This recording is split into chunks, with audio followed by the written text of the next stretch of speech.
आप सबको ज्ञात है स्वामी विवेकानंद जी। सबको नाम पता है इनका? शायद ही कोई होगा जो इस नाम से परिचित ना हो। स्वामी विवेकानंद जी के जो गुरु थे रामकृष्ण परमहंस जी, उन्हें रोज मैया काली के दर्शन होते थे। वो जब हलवा पूड़ी बना के ले जाते थे तो काली मैया मूर्ति में से निकल के भोग पाने आती थी। और ये त्रेता युग की, द्वापर की, सतयुग की बात नहीं है, इसी कलयुग की बात है। मैया भोग लगाने आती थी। तो एक दिन विवेकानंद जी ने गुरुदेव से पूछा, प्रभु आपको प्रतिदिन मैया के दर्शन होते हैं, क्या कभी मुझे दर्शन नहीं होंगे? मैं भी दर्शन करना चाहता हूं। गुरु तो खैर गुरु ही होता है, कुछ बोले नहीं, वो मौन रहे। कहा अभी मैं उत्तर नहीं दूंगा, इसका उत्तर दूंगा समय आने पर। और एक दिन की घटना है, स्वामी रामकृष्ण परमहंस जी विवेकानंद जी को साथ में लिए और स्नान करने के लिए गए। जब नदी में स्नान करने पहुंचे, चलते चलते बीच में बिल्कुल लेकर के खड़े हुए। दोनों ने संग में स्नान किया और स्नान करते करते स्वामी रामकृष्ण परमहंस जी ने क्या किया कि विवेकानंद जी का गला पकड़ा और गला पकड़ के लगे डुबोने नदी में। वो कुछ नहीं सुन रहे, वो दबाए जा रहे। कुछ देर तक उनको पानी के भीतर ही रखा और वो चिल्लाए जा रहे, तड़प रहे हैं, मेरे प्राण निकल जाएंगे, गुरुदेव हमारी रक्षा करिए, हमें बचा लीजिए, बाहर करिए हमें। और जब उन्हें लगा कि अब ये मर जाएगा तो गुरुदेव भगवान ने तुरंत बाहर निकाल लिया। जब बाहर निकाला तो पूछा तुम्हें कैसा लग रहा था? आनंद जी ने कहा ये भी कोई पूछने वाली बात होती है? अरे थोड़ी देर और रुक जाते तो मैं मर जाता। तड़प रहा था, चीख रहा था, चिल्ला रहा था, पीड़ा हो रही थी, दुख हो रहा था, और आप अभी पूछ रहे कैसा लग रहा था? गुरुदेव बाहर लेकर के आए और बाहर आने के पश्चात स्वामी रामकृष्ण परमहंस जी ने कहा, लाला एक दिन तुमने प्रश्न किया था कि क्या मुझे मैया के दर्शन नहीं होंगे? आज मैंने तुम्हारे उसी प्रश्न का उत्तर दिया। विवेकानंद जी ने पूछा, मेरा गला दबा करके उत्तर दिया है? ये कौन सा उत्तर है? स्वामी विवेकानंद जी से पूछा कि ये बताओ, जब मैंने तुम्हारा गला पकड़ रखा था और तुम्हें डुबो रहा था, उस समय तुम क्या सोच रहे थे, कैसे विचार आ रहे थे? होता कि गुरुदेव भगवान मेरे गले को छोड़ देते, मैं इस पानी से बाहर आ जाता, मैं अपने प्राणों के लिए चीख रहा था, चिल्ला रहा था, तड़प। गुरुदेव भगवान ने कहा, मैंने तुम्हारे इसी प्रश्न का उत्तर दे दिया। जितनी पीड़ा, जितना कष्ट, जितनी तड़प, जितनी चीख, जितनी बेचैनी, जितनी व्याकुलता तुम्हें तुम्हारे जीवन के लिए थी, उतनी बेचैनी, उतनी व्याकुलता जिस दिन भगवान के लिए हो जाएगी, उसी दिन भगवान आकर के साक्षात तुम्हारे सामने खड़े होंगे। कभी उतनी तड़प हुई क्या हृदय में? कभी उतनी बेचैनी हुई क्या भगवान से मिलने के लिए? अब नहीं रहा जा रहा, अब तो मैं जाके मानूंगा अयोध्या, अब नहीं रहा जा रहा, अब तो मुझे दर्शन करना ही करना है, सारे काम छोड़ो, पहले तो दर्शन करूंगा। कभी ऐसा हुआ क्या कि बैठे बैठे भगवान की याद आ जाए? आज कन्हैया की बड़ी याद आ रही है, पता नहीं वो हमें याद कर रहे होंगे या नहीं, आज उनकी बड़ी याद आ रही है। बेटा अगर घर से बाहर धनोपार्जन के लिए जाए, एक माँ कितना परेशान रहती है, उसने खाया होगा कि नहीं, पता नहीं कैसे रह रहा होगा, बड़े दिन हो गए उसे देखे हुए, चलो महीने बीत गए, अब तुम घर पे आ जाओ, जरा तुम्हें देख लें, तुम्हारे साथ कुछ टाइम स्पेंड कर लें, कुछ समय व्यतीत कर लें। क्या ऐसा भाव भगवान के लिए भी आता है? चलो ठाकुर जी के साथ बैठे कुछ थोड़ी बातें कर लें, उनको देखे हुए बड़े दिन हो गए, थोड़ा उनको देख ले, उनको निहार ले। कभी ऐसा मन में हुआ? नहीं होता। उतनी तड़प, उतनी बेचैनी कभी नहीं होती।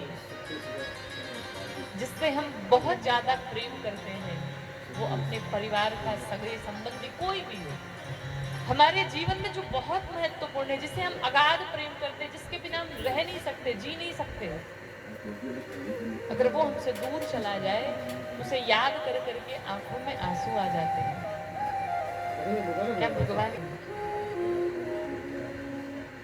हमारे भीतर इतना सामर्थ्य नहीं है कि हम भगवान तक पहुंच पाए, और भगवान के भीतर तो इतनी सामर्थ्य है कि वो हम तक पहुंच पाए। आपको पता है, भगवान कृष्ण से अर्जुन ने पूछा, कहा प्रभु एक बात बताओ, क्या? भगवान कृष्ण ने कहा कि मैं जिसे अपनाता हूं उसका सब कुछ छीन लेता हूं। सबसे पहली बात, जिसे मैं अपना बनाता हूं उसका सब छीन लेता हूं। सबसे पहले उसके सगे संबंधी छीनता हूं, उसके बाद उसका धन छीनता हूं। उसका धन गया, उसका परिवार गया, उसके सगे संबंधी चले गए, और जब कोई नहीं बच जाता, अंत में जब उसे कोई दिखाई नहीं पड़ता, तब वो मेरी शरण में आता है कि कन्हैया अब बचाओ, अब मेरा आपके सिवाय कोई सहारा नहीं है। ऐसे भक्ति भगवान की। और भगवान कहते हैं, जिसे मैं दूर करना चाहता हूं खुद से, उसके पास अगाध संपत्ति दे देता हूं, ताकि वो इसी में भूला भटका रह जाए। जैसे एक माँ होती है ना, बच्चा अगर सामने रो रहा है और माँ अगर कोई कार्य में व्यस्त है, तो सबसे पहले माँ क्या करती है, उसको हाथ में खिलौने पकड़ा देती है। चलो खेलो कुछ देर तो मान जाएगा। खिलौने लेने के बाद भी बच्चा खिलौने की तरफ नहीं देखता, फिर रोता है। भैया कहती कोई बात नहीं, घर के किसी दूसरे सदस्य को लगाती, भाई इसको पकड़ो, रो रहा है। वो दूसरी गोद में जाके और चिल्लाता है। तब माँ को लगता है कि अब ना ये खिलौने से मानेगा, ना किसी दूसरे से मानेगा, अब मुझे लेना पड़ेगा। उसी प्रकार भगवान भी है। भगवान पहले धन देते हैं, यश कीर्ति वैभव सब दे देते हैं। भक्त के दान को अंत में भक्त की जिद पे आना ही पड़ता है। भगवान को भक्त के जीवन कभी भगवान के सामने बैठ करके दो हृदय से वो प्रेम वाले अश्रु निकाल दो, भगवान निश्चित रूप से मिल जाएंगे। रात में सोते समय एक माँ के पास एक अबोध बालक हो, जो चल न पाता हो, जो बोल न पाता हो, जब वो बालक गिर जाता है तो वो रोना प्रारंभ करता है। और जब माँ को पता चलता है मेरा लाला गिर गया है नीचे, वो तुरंत दौड़ के जाती है और बच्चे को अपने हृदय से लगाती है। उसी प्रकार से हम भगवान तक नहीं पहुंच सकते, लेकिन एक उपाय है भगवान तक पहुंचने का, कि भगवान आता वो लगा करके आंसू ने कहा रोना है खूब रो लो, नहीं, जो हृदय से सच्चे वाले आंसू निकले वो आंसू। कभी कथा में बैठे बैठे, कभी सत्संग में बैठे बैठे, कभी भगवान का भजन गाते गाते आंखों से आंसू निकल जाए, समझ जाओ भगवत कृपा हो गई। समझ जाओ आज ठाकुर जी ने आपके प्रेम को स्वीकार कर लिया। आजकल लगभग सबके घरों में देखे जाते हैं लड्डू गोपाल जी सब रखते हैं। आजकल तो बुरा न माने तो शौक में भी लोग रखते हैं, वो रख रहे हैं तो हम भी रखेंगे शौक में, लेकिन सेवा नहीं हो पाती। जैसे रिलेशन में अगर कहीं शादी विवाह पड़ गया, कोई फंक्शन आ गया, तो लोग क्या करते हैं, चलो ठाकुर जी आज आप दूध पी के काम चला लो, हम तो चले फंक्शन में। आज टाइम नहीं कि आपको रोटी और सब्जी दाल बना करके खिलाऊं, आज दूध ही से काम चला लो, आज मिठाई से काम चला लो, क्योंकि हम व्यस्त होने वाले हैं। क्या घर में आपका छोटा सा बालक है, उसे भूखा रख सकते हैं क्या? उसे भूखा नहीं रखेंगे। क्यों?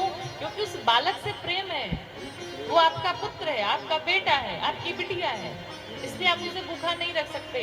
हृदय में दर्द है उसके लिए, लेकिन भगवान तो कुछ बोलते नहीं है। और ये सच्चाई है जीवन की।